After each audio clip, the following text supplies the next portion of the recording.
ఆంధ్రప్రదేశ్ రాజకీయాల్లో కూటమి వర్సెస్ వైఎస్ఆర్సీపీ. కూటమి గెలుపు కోసం సర్వశక్తులు ఒడ్డుతున్నాయి ఆ పార్టీలు. అస్త్రశస్త్రాలన్నీ కూడా సంధిస్తున్నారని చెప్పాలి. తాజాగా ఇప్పుడు చిరంజీవి ప్రచారం చేయబోతున్నారా కూటమి తరపున, లేదా పిఠాపురం నుంచి పవన్ కళ్యాణ్ గెలుపు కోసం ఆయన ప్రచారం చేయబోతున్నారా? పృథ్వీరాజ్ చేసిన వ్యాఖ్యలు కానీ, లేదంటే వంగా గీత చిరంజీవి ముందరకాళ్ళగా బంధం వేశారా, నేను కూడా నీ చెల్లినే అంటూ ఆమె చేసిన వ్యాఖ్యలు, అంటే పిఠాపురం వస్తే ఖచ్చితంగా వంగాగీతకి థ్రెట్ ఉంటుందని ఆమె ఫీల్ అవుతున్నారా, లేదంటే కూటమి బాగోగుల కోసం గతంలోనే సీఎం రమేష్ను లేదంటే పంచకర్ల రమేష్ను పక్కన కూర్చోబెట్టుకుని ఆయన వీళ్ళిద్దరికి ఓటేయాలంటూ ఒక వీడియో చేసిన తర్వాత అప్పుడే బాస్ ఈజ్ బ్యాక్ అంటూ కొన్ని స్లోగన్స్ వినిపించాయి. అది నిజం చేయబోతున్నారా? ప్రచారం వరకే పరిమితం అవుతారా? రాజకీయాల్లో ఆయన రీఎంట్రీ ఉంటుందా? మరోసారి ఇదే అంశం చర్చకు వస్తుంది. దీని మీదే చర్చించే ప్రయత్నం చేద్దాం. సార్, చాలా రోజులే అయింది దూరంగా ఉన్నారు ఒకసారి ఒక రకంగా రాజకీయాలకి, కానీ మధ్యలో అప్పుడప్పుడు చిన్న చిన్న పొలిటికల్ స్టేట్మెంట్స్ అయితే వస్తున్నాయి. ఈసారి ఇప్పుడు ఈ కూటమి తరపున లేదంటే పవన్ కళ్యాణ్ గారి తరపున ఆయన నిజంగా ప్రచారంలోకి వచ్చే అవకాశం ఉంటుందా? ప్రచారం చేస్తారు, ఏదో డేట్ కూడా చెప్పారు 7 నుంచి 11 వరకు. లేదు, మేబీ అన్ని రోజులైతే చేయకపోవచ్చు, అయితే ఓ రోజు ఏమన్నా చేస్తారేమో టూరు. అది కూటమి తరపున చేయరు, మేబీ పవన్ కళ్యాణ్ కోసం వరకు చేస్తే చేయొచ్చు. అది కూడా ఇంతవరకు అయితే కన్ఫర్మ్ అయినట్టు ఏం లేదు.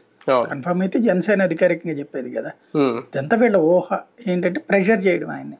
అంటే పృథ్వీరాజ్ అలాగే జనసేనలో ఉన్నారు కదా ఇప్పుడు. అవును, ఆయన చెప్పాడా? డేట్ చెప్పారు, ఇది 4 రోజులు ఎప్పుడైనా ఉండొచ్చు అన్నదే ఉంది. అదేంటంటే మొన్న కూడా ప్రచారం జరిగింది పేపర్లోనే, రావచ్చు అన్నటువంటిది. ఆ రూట్ లో వస్తే రావచ్చు, పిఠాపురం వరకు ప్రచారం చేయొచ్చు. ఒకప్పుడు ఊపు మళ్ళీ ఇప్పుడు అంటే చిరంజీవి గారు అప్పట్లో పిఆర్పి పెట్టినప్పుడు తిరుపతిలో అప్పుడు చాలా హడావుడే నడిచింది.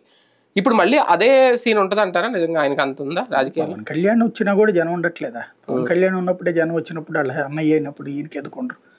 జనం ఉండటం వేరే, జనం చూసి ఓట్లు వేయడం అనేటువంటి. పిఠాపురంలో అయితే సాధారణంగా వేస్తారని అనుకుంటున్నా. ఎందుకంటే పిఠాపురంలో సాధారణ ఇప్పటికే మంచి ఊపు తెప్పించుకున్నారు కాబట్టి అదే ఉండొచ్చు దాంట్లో నుంచి. మిగతా వాళ్ళందరూ పోలరైజ్ అయితే చెప్పలేం కానీ, అంటే ఇక్కడ ఒక్కోసారి ఎట్లా ఉంటుందంటే ఈ టెంప్టేషన్ ఇటు పక్కన వీళ్ళందరూ మొబిలైజ్ అవుతున్నప్పుడు ఈ వర్గాలకు వ్యతిరేక వర్గాలన్నీ ఏకమవ్వాలి, అప్పుడు రివర్స్ అవుతుంది. అలాంటి ప్రయత్నం వంగాగీత చేస్తుండొచ్చు. అది జరిగితే చెప్పలేం కానీ, లేకపోతే కనుక ఇప్పుడు కాపు సామాజిక వర్గం అంతా ఏకమైంది. అక్కడ 80,000 90,000 ఓట్లు ఉన్నాయి కదా. వాళ్ళతో పాటుగా కమ సామాజిక వర్గం ఉంటుంది, రాజులు కూడా ఇటుకి సపోర్ట్ చేస్తున్నారని చెప్తున్నారు. ఎస్సీ ఎస్టీ బీసీ మైనారిటీస్ ఎటు ఉంటారనేది చూడాలి. అక్కడ వాళ్ళ ఓటింగ్ ప్యాటర్న్ ఎంత అనేది చూడాలి. అయితే వాళ్ళు కూడా ఇటు కూడా వేయచ్చు కదా టోటల్ గా. అది కరెక్ట్ గా సెట్ చేసుకుంటే నడుస్తుంది. రెండోది కాపులు కంప్లీట్ గా 100% ఇటే వేస్తారు. మరి అమ్మాయి కూడా కాపే కదా, కాబట్టి దాని మీద చిరంజీవి ఇంపాక్ట్ ఎంతవరకు ఉంటుందనే చూడాలి. అంటే మెగా అభిమానుల కోసం ఆయన వస్తున్నారు అనుకోవాలా? జగన్ మీద వ్యతిరేకత ఆయన నిజంగా ఉంది, అందుకే ఆయన ప్రచారానికి వస్తున్నారు అనుకోవాలి? అప్పుడైతే జగన్ మీద వ్యతిరేకత ఉంటే రోజు 2 పేపర్లు స్టేట్మెంట్ ఇవ్వచ్చు. అవసరమైతే కూర్చుని ఇప్పుడు మొన్న చెప్పినట్టు సీఎం రమేష్ గురించి చెప్పినట్టు ఇంటర్వ్యూలు ఇవ్వచ్చు, లేదంటే నాగబాబు గారికి మళ్ళీ వీడియోలు చేయొచ్చు. ఇంతకు ముందుకు మళ్ళీ ఏం లేదు కదా. ఆయన పర్సనల్ గా పవన్ కళ్యాణ్ అభిమానుల్ని సాటిస్ఫై చేయాలి. ఎందుకంటే తన సినిమాలకు కూడా వాళ్ళతోనే థ్రెట్ అవుతుంది. క్రిందటిసారి తను సహకరించట్లేదు అన్నటువంటి ఉద్దేశంతో ఆయన సినిమాలని ఫ్లాప్ చేసే ప్రయత్నం చేశారు వాళ్ళు. ఒకప్పుడు మెగా అభిమానులు అంటే చిరంజీవి ఫస్ట్, మిగతా వాళ్ళందరూ లాస్ట్, సెకండ్ థర్డ్ ఫోర్త్. అట్లాంటిది ఇప్పుడు పవన్ కళ్యాణ్ ఫస్ట్, చిరంజీవి అయినా ఆయన అభిమానుల చేత ఆదరించబడాలి అనేటువంటి స్టేజ్కి తెచ్చారు ఈయన. కాబట్టి ఈ దశలో ఆ వర్గాన్ని దూరం చేసుకోవడం ఆయనకి ఇష్టం లేదు. అందుకోసం అని చెప్పేసి వస్తున్నారు ఆయన. 2014లో కానీ 19లో కానీ ఆయన ఎప్పుడు బయటకు వచ్చి వాళ్ళకి ఓటేయండి వీళ్ళకి ఓటేయండి అని, లేదంటే పవన్ కళ్యాణ్ తరపున బాబు గారి తరపున ఆయన ఎప్పుడు ప్రచారం చేయలేదు. కానీ ఇప్పుడు ఈ మధ్యకాలంలో ఆయన మళ్ళీ రాజకీయ రీఎంట్రీ ఇస్తున్నట్టుగా ఉంది. ఆయన వ్యక్తిగత నిర్ణయం ఏమైనా మార్చుకున్నారా రాజకీయాల పట్ల? 2014లో అయితే ఆయన కాంగ్రెస్ తరపున ప్రచారం చేశారు. అప్పుడు కాంగ్రెస్ పూర్తి అంటే అప్పుడు మంత్రిగా ఉన్నారు కాబట్టి కేంద్రం. 2019లో అయితే లేదు, కరెక్ట్. ఎందుకంటే ఆయన అప్పటికే సాంతో ఇదనేసి. ఇప్పటికి కూడా ఆయన ఏంటంటే తనకి ఒక ఫీలింగ్ ఉంది రాజకీయాల్లోకి రావాలని, కానీ ఈ కొట్లాడి సాధించి పోరాడి గెలుచుకోగలం అనేటువంటిది లేదు. పిలిచి ఏదైనా పెద్ద పదవి ఇస్తే, ముఖ్యమంత్రి పదవి, కేంద్ర మంత్రి ఇస్తే తీసుకుంటారు ఆయన. ఎందుకంటే ఆ గొల అయితే ఉంది, అది లేకపోతే ఇట్లాంటి పరిస్థితి ఉండదు. మధ్యలో సీఎం రమేష్ పక్కన కూర్చోబెట్టుకుని లేకపోతే ఏదో కావాలి. కానీ మళ్ళీ పార్టీని నమ్ముకుని, పార్టీని పెట్టుకుని, దాన్ని పెంచుకుని, దాని ద్వారా ఏదో సాధించి ఇంత ఓపిక లేదు ఇప్పుడు ఆయనకి. అందుకని ఇప్పుడు నిజంగా అట్లాగే ఏమి లేదు, నేను అసలు రాజకీయాల్లో జోక్యం చేసుకోను అనుకునేటట్టయితే ఆయన కాంగ్రెస్కి రాజీనామా చేయాలి. చేయలేదంటే ఏంటి? 5 నెంబర్ 150 సినిమా వచ్చినప్పుడు ఇంక మళ్ళీ నేను రాజకీయాల్లోకి రాను అని ఆయన చెప్పలేదు అప్పుడు? ఇప్పుడు నాకు మా ఇద్దరం వేరుగా ఉన్నాము, మేమిద్దరం పెళ్లి చేసుకున్నాం కానీ వేరుగా ఉన్నాము కాబట్టి నాకు ఎప్పటితో ఈ సంబంధం లేదంటే కుదరదు కదా. పెళ్లికైనా పార్టీకైనా రాజీనామా అనేది ఒక పాయింట్. అదేలేండి, అఫీషియల్ రాజీనామా అయితే చేయలేదు. పెళ్లికైతే విడాకులు అంటాం, రాజీనామా అనేటువంటి. మొన్న కూడా రుద్రరాజు పదవరాజు చెప్తున్నప్పుడు నేను ఏమన్నా వినబడట్లేదా లేకపోతే కనబడదా? బహిరంగంగానే కదా పేపర్లో టీవీలో అన్ని బ్రేకింగ్లు వస్తున్నప్పుడు అయినా సరే నన్ను అర్థం చేసుకోండి మీరేం చెప్పడం ఏంటి? రాజీనామా లేక పంపించి నేను ఆ రోజునే బయటకు వచ్చేసాను, అయినా సరే వాళ్ళు చెప్తున్నారు కాబట్టి రాజీనామా పంపిస్తున్నానని చెప్పచ్చు కదా. అంటే మళ్ళీ అక్కడ కాంగ్రెస్ గొడవ పడకూడదు.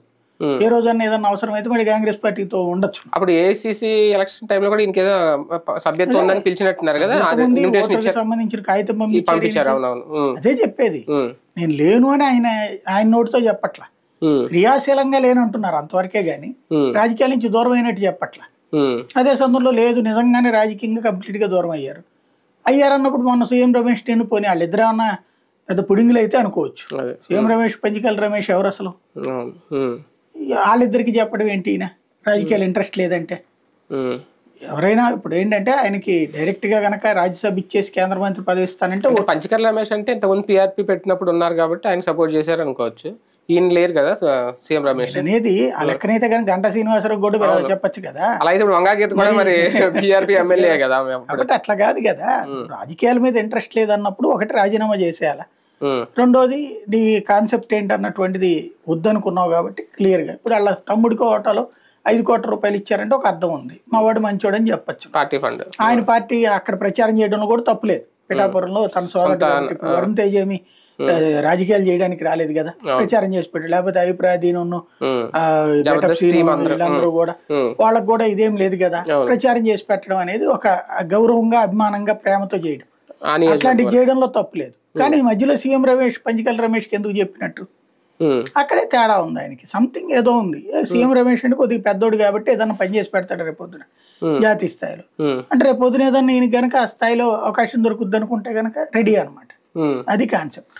జనసేన టీడీపీ ఎన్డీఏలో కలిసినాయి కాబట్టి చిరంజీవి గారు బయటకు వస్తున్నారని అనుకోవాలా? సింగిల్ గా ఉంటే రాకపోవచ్చా? అట్లేం లేదు, అట్లున్నా ఇట్లున్నా వచ్చేద్దరు. అంటే కేంద్రం సపోర్టు రేపొద్దున బీజేపీ అధికారంలోకి వస్తుంది కాబట్టి భవిష్యత్ అవసరాల దృష్ట్యా ఆయన ఈ నిర్ణయం ఆయన అంత పెద్దది డీప్ గా ఆలోచించేటట్టయితే ప్రధానమంత్రి పిలిచినప్పుడు అటు వెళ్దురు కదా, అప్పుడు రాజ్యసభ ఏమన్నా ఇద్దరు కదా బీజేపీ వాళ్ళు, వెళ్ళలేదు కదా అటు. అంటే ఇప్పుడు రేపొద్దున కేంద్ర మంత్రి పదవి వల్ల ఇవ్వాలన్నా వాళ్ళే కదా ఇవ్వాల్సింది. తాను అంటే ఉరికినే అయితే ఎక్కట్లేదు ఆయనకి, ఊరికినే గెస్ట్ గా పిలిచినప్పుడు వచ్చారు కదా ప్రధానమంత్రి మోడీ ప్రోగ్రామ్ కూడా, అట్లాగే కదా ఆయనకి. టీడీపీకి ఒక రకంగా మంచి అసెట్ అవుతుందా ఇది? టీడీపీకి ఏం సంబంధం ఉండదు.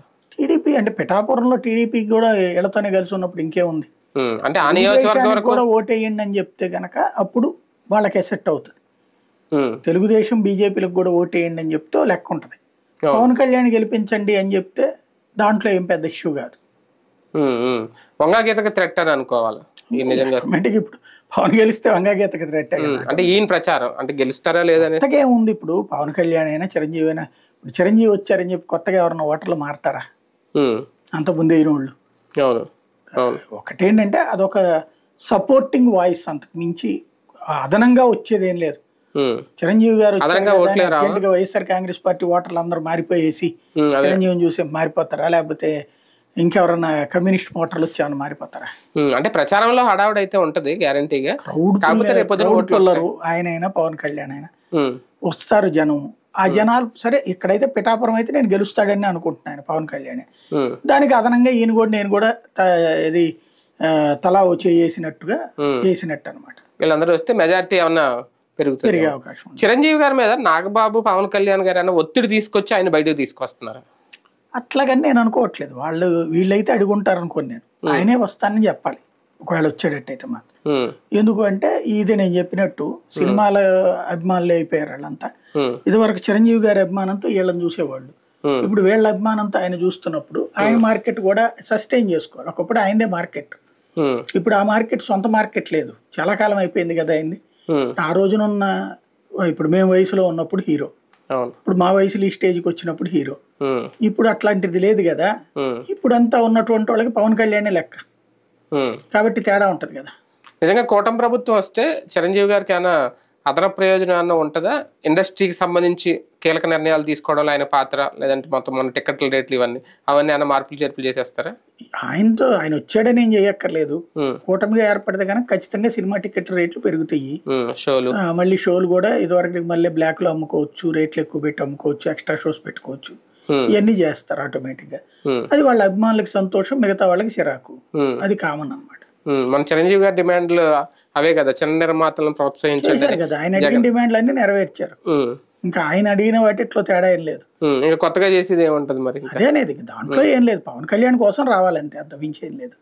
అంటే వచ్చిన తర్వాత ఈయనకేమి క్యాబినెట్ లో చోటు ఇవ్వడం కానీ, ఎవరికి ఎమ్మెల్సీ అలా అని కాదులేండి, ఎమ్మెల్సీ పదవి ఇచ్చి ఇవ్వడం కానీ ఇట్లాంటి అన్ని ఇచ్చేయడం కదా. ఆయన తీసుకోడు, వాళ్ళు ఇచ్చేంత ఖాళీ కూడా లేదు. ఇప్పుడు ఉన్న వాళ్ళందరికి ఇచ్చుకునేటప్పటికీ వర్కౌట్ కాదు వాళ్ళకి.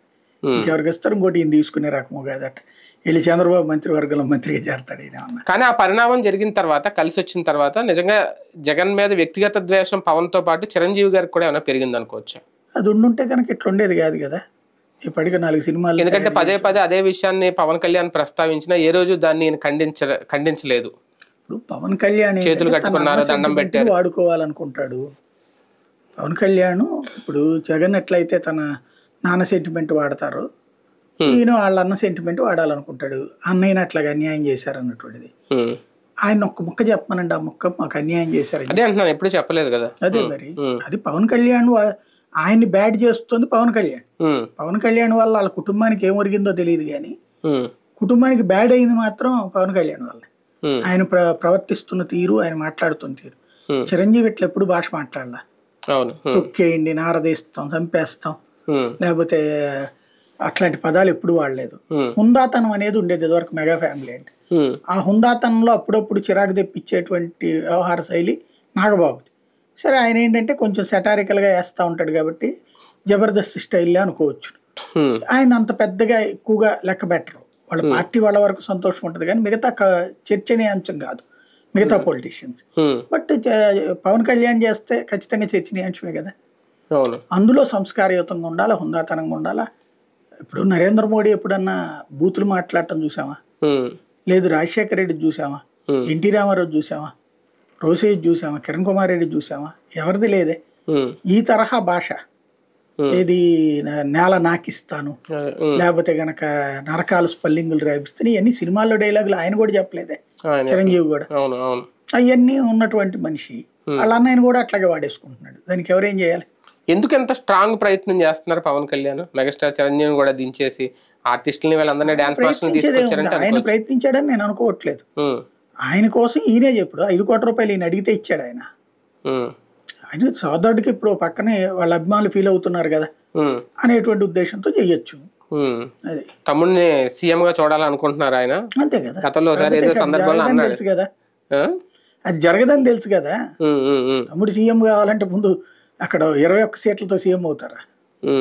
అంటే తర్వాత గెలిపించడానికి తర్వాత ఏమన్నా అడుగుతారేమో పవర్ షేరింగ్ లాంటిది, భారీ మెజార్టీ వస్తే. అమాయకంగా ఉన్నారు. ట్విస్ట్లు ఏదైనా జరగచ్చు కదా ఎన్నికలైన తర్వాత. ట్విస్ట్లు ఉండవు అందులో. ట్విస్ట్ అనేది ఎన్నికల ముందు ఉంటది కానీ ఎన్నికల తర్వాత ఏమి ఉండవు. ఇంకా ఒప్పందాలు ఏమి ఉండవు, ఏమి మార్పులు అయ్యే ఉండవు. రైట్, చూద్దాం. మొత్తానికి చిరంజీవి గారు ప్రచారంలోకి రాబోతున్నారా? అది పిఠాపురం వరకే పరిమితం అవుతుందా, లేదంటే రాష్ట్ర వ్యాప్తంగా మిగిలిన నియోజకవర్గాల్లో ఆయన ఒక 4-5 రోజులైనా పర్యటించే అవకాశం ఉంటుంది? అఫీషియల్గా అయితే ఇంకా కన్ఫర్మ్ కాలేదు కానీ ప్రకటన వచ్చిన తర్వాత చూడాలి ఏం జరుగుతుందో. నిజంగా ఆయన వస్తే కూటమికి లాభమా నష్టమా చూద్దాం.